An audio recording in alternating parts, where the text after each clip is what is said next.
안녕하세요. 네, 오늘도 유튜브에 기록을 남기기 위해서 카메라를 켰습니다.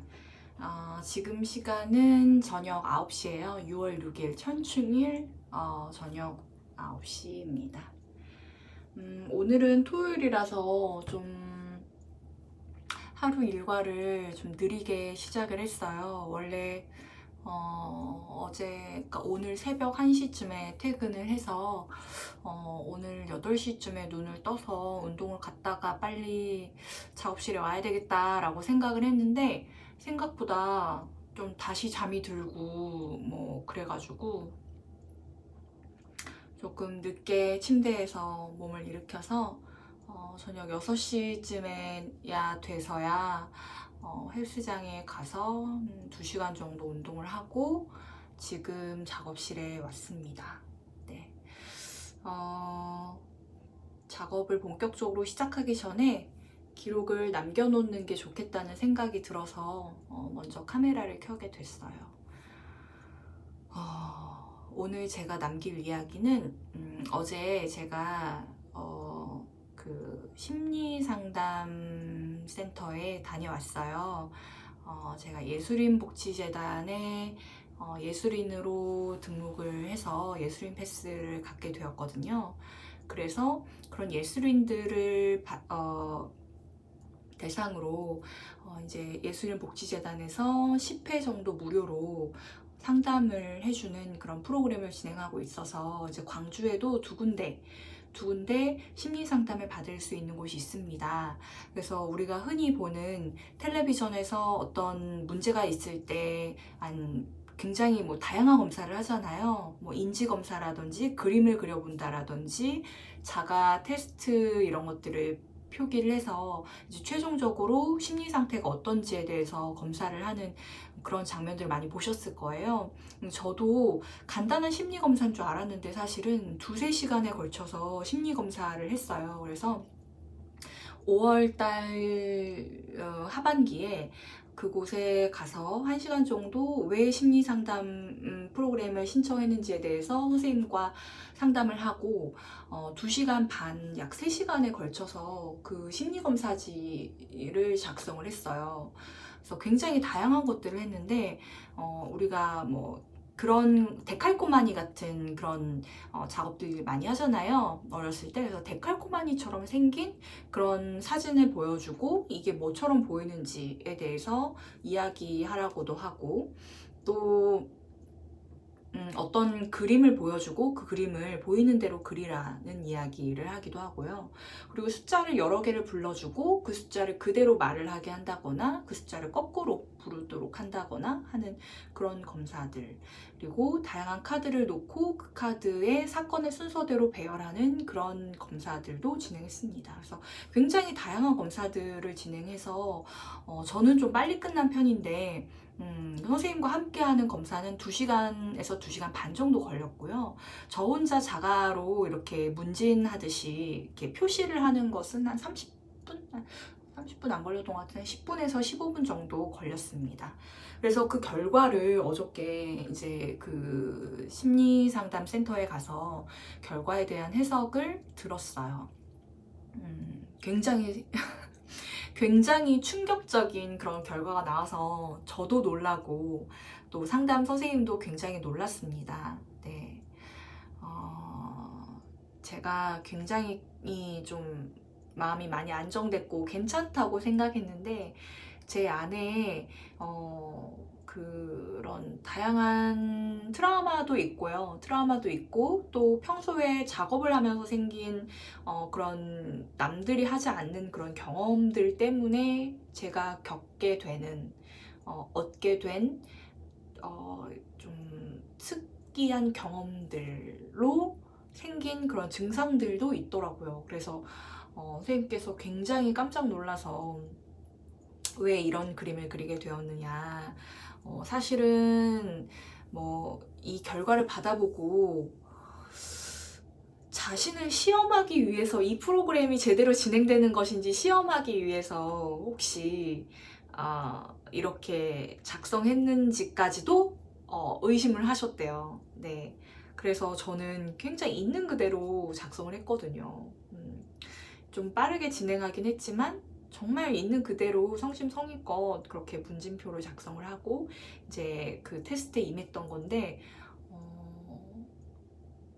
좀 특징적인 부분을 말씀드리면 대부분 인지검사 부분에 있어서는 상위 1% 안에 든다고 하더라고요. 그래서 평균이 한 60에서 뭐 50 정도 된다면 저는 뭐 70에서 80 정도까지 올라가는, 이제 그 정도가 되면 상위 1%의 인지 능력을 가지고 있다. 그래서 언어적 인지 능력과 비언어적인 인지 능력, 이 두 가지에 있어서는 거의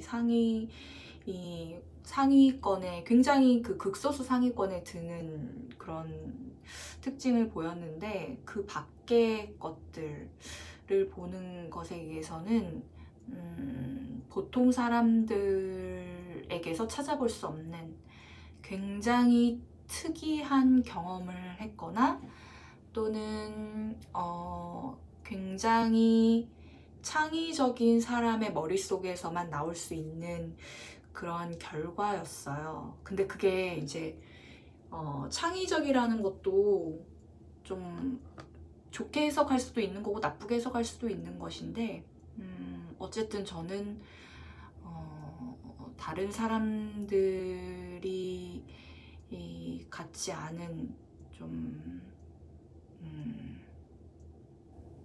뭐 어떻게 보면 이상한 수도 있고요, 어떻게 보면 특이할 수도 있고요, 어떻게 보면 특별할 수도 있고요. 그래서 상당히 제가 걱정되셨다고 담당 선생님께서 그렇게 얘기를 하시더라고요. 그래서 저는 계속해서 이제 항변을 했죠.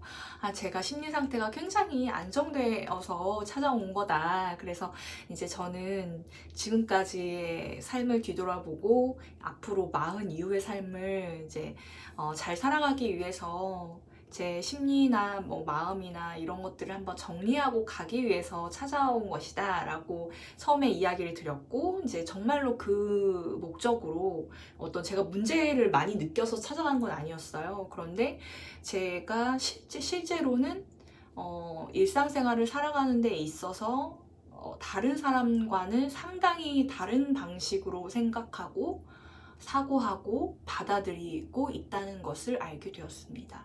그렇기 때문에 이런 작업을 할 수밖에 없는 것이고, 그렇기 때문에 제가 겪어야 하는 그런 고통 같은 것들이 굉장히 많았겠다라는 이야기를 하시더라고요. 그래서 저는 어떤 일을 할 때 일을 맡아서 하는 것에 대해서는 큰 문제를 느끼지 않았다. 사람들과 소통하는 것들, 관계하는 것들, 일 문제에 있어서는 큰 문제를 느끼지 않았다라고 이야기를 드렸더니, 그럴 것이다. 왜냐하면 기본적인 인지 능력이 다 좋기 때문에 상대방이 무엇을 원하고 무엇을 해야 하는지에 대해서 명확하게 알 수 있고 그것들을 잘 해낼 수 있었을 것이다. 하지만 개인적인 감정이 들어가는 어떤 개인적인 관계에 있어서는 상당히 어려움을 겪었을 것이다 라고 이야기를 하시더라고요. 근데 그 부분이 좀 맞았던 것 같아요.